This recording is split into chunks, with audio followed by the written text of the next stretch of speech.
아멘. 좋으신 우리 주님의 은혜와 평화가 이 시간에도 우리들과 함께 하시기를 바랍니다.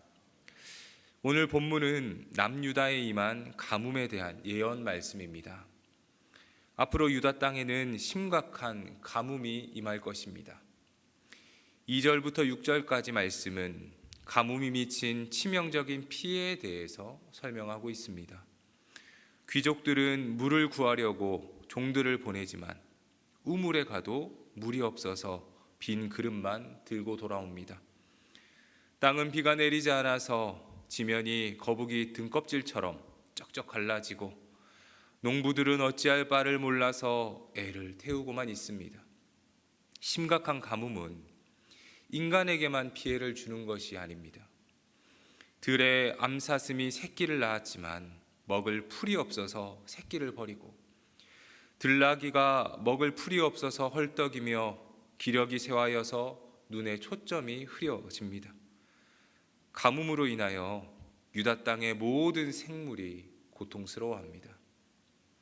특별히 1절에서 가뭄이라는 단어의 원어를 보니 복수형으로 쓰여져 있는데, 이것은 가뭄이 여러 번 반복이 되고 그로 인해서 피해가 심각하다는 것을 강조합니다.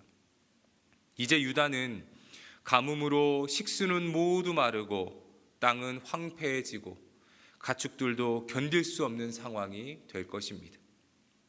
이미 유다는 북방 민족인 바벨론의 침략을 받을 것이라는 예언을 들었습니다. 바벨론의 침략도 큰 고통인데 여기에 엄청난 가뭄까지 겹칠 것이라는 대재앙의 예언을 듣게 되었습니다. 대재앙의 원인에 대해서 하나님은 10절에서 이렇게 말씀하십니다. 그들이 어그러진 길을 사랑하여 그들의 발을 멈추지 아니했다. 어그러진 길은 술 취한 사람이 이리저리 비틀거리는 모습을 묘사하는 말로 하나님을 향해 바르게 나아가지 못하는 모습을 보여줍니다. 특별히 이 단어는 창세기 4장에서 가인이 동생 아벨을 죽이고 하나님의 낯을 피하는 모습을 표현할 때 사용한 단어입니다. 지금 남유다의 모습이 가인과 같다는 것입니다. 가인이 동생 아벨을 죽이고 하나님을 피하여 도망다닌 것처럼 남유다 역시 우상을 따르며 하나님을 피하여 이리저리 방황하고 있습니다. 하나님께로 돌아오라는 경고의 메시지를 들었음에도 유다 백성들은 그들이 발을 멈추지 않고 잘못된 길로 나아가고 있습니다. 지금 이것이 남유다가 대재앙의 심판을 받게 된 이유입니다. 11절과 12절 말씀에서 우리는 유다에 대한 하나님의 심판 의지를 볼 수 있습니다. 11절과 12절 말씀을 보시면 여호와께서 또 내게 이르시되 너는 이 백성을 위하여 복을 구하지 말라. 그들이 금식할지라도 내가 그 부르짖음을 듣지 아니하겠고 번제와 소제를 드릴지라도 내가 그것을 받지 아니할 뿐 아니라 칼과 기근과 전염병으로 내가 그들을 멸하리라. 하나님은 유다 백성들을 위해서 복을 구하지 말라고 말씀하십니다. 그리고 그들이 금식할지라도 그 부르짖음 듣지 않을 것이고 번제나 소제를 드려도 그것을 받지 않을 뿐 아니라 칼과 기근과 전염병으로 심판하겠다고 말씀하십니다. 금식이나 제사는 하나님께 나아가는 종교 의식입니다. 보통 유대인의 금식은 베옷을 두르고 재를 뿌리고 머리를 숙이고 자신의 몸을 괴롭게 합니다. 자기 몸을 괴롭게 한다는 것은 곡기를 끊는 것으로 금식은 목숨을 걸고 하나님께 나아가는 행위입니다. 이사야 58장에서 하나님은 하나님이 기뻐하는 금식에 대해서 설명하십니다. 하나님은 머리를 풀고 베옷을 입고 재를 뿌리는 이런 형식적인 모습을 기뻐한다고 말씀하지 않으십니다. 하나님이 기뻐하는 금식은 죄에서 떠나 정의를 바로 세우고 도움을 필요로 한 이웃들을 돕고 자비를 베푸는 것이라고 말씀하십니다. 죄에서 떠나 정의를 세운다는 것은 하나님의 말씀을 따르는 행위이고 이것은 하나님을 사랑하는 모습입니다. 도움이 필요한 이웃들에게 자비를 베푸는 것은 이웃을 사랑하는 것입니다. 즉 하나님이 기뻐하는 금식은 하나님을 사랑하고 이웃을 사랑하는 것입니다.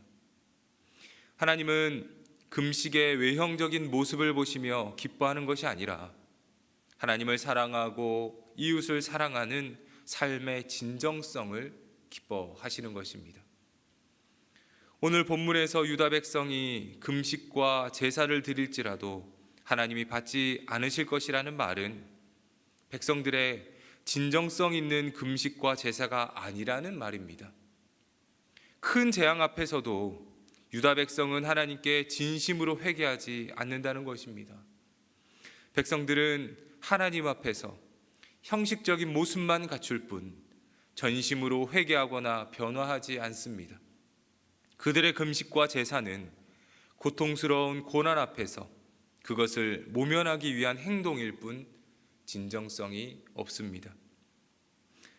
사랑하는 성도 여러분, 우리는 오늘 말씀을 통해서 하나님이 원하시는 것이 무엇인지를 깨달아야 합니다. 하나님이 원하시는 것은 우리의 외형적인 행위가 아닙니다. 마음이 담겨 있지 않은 예배나 신앙은 하나님이 기뻐하지 않으십니다. 하나님은 우리의 진정성을 원하십니다. 우리가 드리는 예배 속에서 하나님은 우리의 마음을 원하십니다. 하나님을 사랑하는 그 마음, 하나님 앞에서 진심으로 결단하는 그 마음을 하나님은 원하시는 것입니다. 우리는 우리의 신앙에 진정성이 담겨 있는지를 돌아보았으면 좋겠습니다. 형식적인 예배, 형식적인 기도가 아니라 사랑과 마음을 담은 진심을 하나님께 드리는 우리 모두가 되실 수 있기를 바랍니다. 그리하여서 어그러진 길이 아니라 하나님이 기뻐하시고 원하시는 길을 걸어가실 수 있기를 바랍니다. 본문 7절부터 9절까지 말씀은 가뭄 예고에 대한 예레미야의 기도입니다. 예레미야는 유다에 있을 큰 가뭄을 앞두고 하나님께 기도합니다. 먼저 예레미야는 7절에서 백성들의 죄를 인정합니다. 여호와여, 우리의 죄악이 우리에게 대하여 증언할지라도 주는 주의 이름을 위하여 일하소서. 우리의 타락함이 많으니이다. 우리가 주께 범죄하였나이다. 기도합니다. 비록 자신들의 죄악이 많고 주님께 범죄하였지만 주님의 이름을 위해서라도 이 재앙을 면하게 해달라고 간구합니다. 주의 이름을 위하여 일하소서. 이 기도는 하나님은 이스라엘의 하나님이신데 이스라엘이 처참한 꼴을 당하면 이방 백성들이 하나님의 이름을 조롱하지 않을까 염려한다는 기도입니다. 주의 이름을 위해서라도 재앙에서 용서해달라는 요청의 기도인 것입니다. 8절에서는 하나님은 이스라엘의 소망이시니 이스라엘이 당하는 고난에 대해서 무심하지 말아달라고 예레미야는 호소합니다. 예레미야는 가뭄이라는 큰 위기 앞에서 하나님께 간절히 기도합니다. 그러나 하나님은 이 예레미야의 기도를 들어주지 않겠다고 하십니다. 이것은 예레미야의 기도에 문제가 있거나 혹은 하나님의 성품이 악해서가 아닙니다. 예레미야의 간절한 기도에도 불구하고 여전히 악을 행하고 우상을 숭배하고 있는 유다 백성들의 죄악 때문입니다. 창세기 18장에서 아브라함은 소돔과 고모라를 심판하러 가는 하나님의 사자를 만납니다. 그때 아브라함은 하나님의 뜻을 깨닫고 심판을 멈춰주시기를 간구합니다. 아브라함은 하나님께 나와서 주께서 의인을 악인과 함께 멸하라 하십니까? 소돔과 고모라 성에 의인 50명이 있다면 용서해 주십시오 간구합니다. 그리고 하나님은 이 아브라함의 기도 들어주십니다. 그러나 이내 아브라함은 45명, 40명, 30명, 20명, 마지막으로 의인 10명이 있다면 용서해 달라고 요청합니다. 그리고 하나님은 또 그 기도 들어주십니다. 그런데 소돔과 고모라는 의인 10명이 없어서 결국 하나님의 심판을 받게 되었습니다. 아브라함의 간구에도 불구하고 회개하지 않는 이들로 인해서 소돔과 고모라 성은 멸망하고 만 것입니다. 예레미야의 기도도 마찬가지입니다. 그도 유다 민족을 위해서 하나님 앞에 기도합니다. 그러나 그 땅에 하나님의 뜻을 행하는 의인이 없습니다. 예레미야 5장 1절에서 하나님을 말씀하시기를 너희는 예루살렘 거리로 빨리 다니며 그 넓은 거리에서 찾아보고 알라. 너희가 만일 정의를 행하며 진리를 구하는 자를 한 사람이라도 찾으면 내가 이 성읍을 용서하리라 말씀하십니다. 예루살렘에는 하나님의 뜻을 행하는 의인 한 사람이 없었습니다. 그래서 유다는 하나님의 심판을 받게 된 것입니다. 사랑하는 성도 여러분, 하나님의 말씀을 따르고 섬기는 한 사람이 세상을 구할 수 있습니다. 그 한 사람이 하나님의 진노를 멈추게 할 수 있습니다. 이것이 우리가 하나님 앞에서 바르게 신앙생활을 해야 하는 이유입니다. 세상을 보면 참 악하고 죄악이 가득해 보입니다. 최근 우리 사회에서 일어나는 범죄들을 보면 세상의 종말이 시작되었나 싶을 정도로 무섭게 느껴집니다. 이런 악한 세상이지만 당장 하나님의 심판이 일어나지 않는 것은 세상을 위해 기도하는 사람들이 있기 때문입니다. 하나님의 긍휼을 구하고 하나님의 자비를 구하는 하나님의 사람들이 기도하고 있기에 세상은 오늘 하루를 보낼 수 있는 것입니다. 세상을 향한 하나님의 마음은 심판이 아니라 구원하는 것입니다. 하나님이 그 아들을 세상에 보내신 것은 세상을 심판하려 하심이 아니요 그로 말미암아 세상이 구원을 받게 하려 하심이다 말씀하십니다.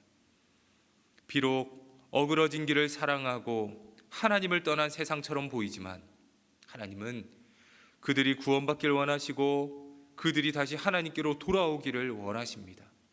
예레미야처럼 우리가 이 일을 위해서 세움받은 사람들입니다. 세상에 복음 전하고 예수 생명 전하는 것은 세상에 의인을 세우는 일이며 하나님의 심판을 돌이키게 만드는 일입니다. 세상을 살리고 생명을 일으키는 일을 위해서 우리는 부름받은 것입니다. 오늘 하루도 우리가 받은 사명을 잘 감당할 수 있으시기를 바랍니다. 우리의 기도를 통해서 세상이 구원받고 생명이 일어날 것입니다. 유다 민족을 위해서 기도하기를 포기하지 않은 예레미야처럼 우리도 우리에게 주어진 사명 포기하지 않고 끝까지 감당할 수 있기를 주님의 이름으로 축복합니다. 기도하겠습니다. 생명을 사랑하시는 하나님 아버지, 세상은 어둡고 악하게만 느껴집니다. 하나님을 떠나 어그러진 길로 행하는 이들이 많습니다. 이런 세상을 보면서 누구보다 아파하시는 분이 우리 하나님이시라는 것을 깨닫길 원합니다. 유다 백성을 위해서 끝까지 기도하는 것을 포기하지 않은 예레미야처럼 우리도 세상을 위해 포기하지 않고 기도하는 자들이 되게 하옵소서. 그리하여 예수 믿는 자들을 세우고 하나님의 뜻을 행하는 믿음의 사람들을 많이 세워가는 우리 모두가 되게 하옵소서. 복음 전하고 생명 살리는 사명 위에서 하반기 사역을 준비하고 있습니다. 훈련을 통해 우리의 사명 깨닫고 주님 앞에서 믿음으로 살아가도록 인도하여 주옵소서. 훈련에 참여하는 성도들에게 훈련을 잘 받을 수 있는 힘과 지혜 주시고 무엇보다 하나님을 사랑하는 마음 주시어서 하나님을 섬기는 일에 최선을 다하게 하옵소서. 안식 연중이신 담임 목사님을 위해서 기도합니다. 목사님의 일정과 계획이 잘 진행되도록 주께서 함께하여 주시고 성도들을 위해서 기도하실 때마다 주께서 응답하여 주시며 목회하실 때 목사님의 영육이 강건하시도록 주께서 지켜 주옵소서. 몸과 마음이 힘든 우리 성도들을 위해서 이 시간 기도합니다. 건강이 좋지 못한 성도들에게 건강함을 주옵소서. 마음이 힘든 성도들에게 위로와 평안을 주옵소서. 믿음이 연약한 성도들에게는 산을 옮길 만한 믿음을 주옵소서. 사랑이 필요한 성도들에게는 주님의 크신 사랑으로 채워주시고 은혜를 구하는 성도들에게는 주님의 한량없는 은혜를 내려 주옵소서. 경제적으로 어려운 성도들에게 길을 열어주시어서 물질로 인하여 시험 들지 않도록 주여 도와 주옵소서. 주사랑교회 모든 성도들이 오늘 하루도 주님과 동행하며 살아가게 하옵소서. 우리의 구원자 되시는 예수 그리스도 이름으로 기도합니다.